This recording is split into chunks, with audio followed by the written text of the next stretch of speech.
How you doing today? I'm Jerry Goodwin, and today I'll be talking about erosion in agriculture. According to Webster's Dictionary, erosion is the process of weathering and transport of solids such as sediment, soil, rocks, and others. This issue could be detrimental in our way of life, as we people of college agriculture should find effects to reduce this. Erosion can be caused in several different factors, such as wildlife, water, wind, ice, other things like that. Types of erosion. There's physical erosion. This is when the earth material is removed from one location to another, such as landslides and other forms.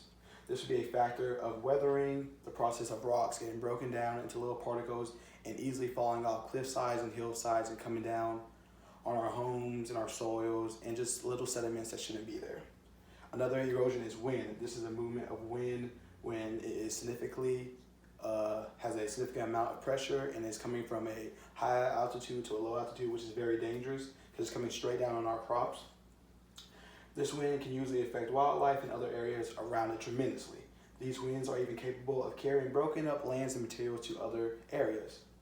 Another erosion is water. This is when raindrops hitting the soil with enough pressure breaks down the soil and other particles. The water then increases on the surface as well as spills over and increases the runoff, which takes away the soil with it. This is an example of coastlines slowly slipping away. So like at beaches, your coastlines, your sand particles are slowly slipping away because the banks of water keep hitting the banks and just slowly slipping away. Erosion affecting agriculture. Soil erosion is the main thing affecting agriculture right now.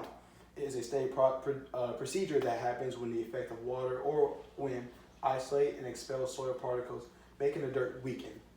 The soil erosion of low water have become an extreme issue around the world.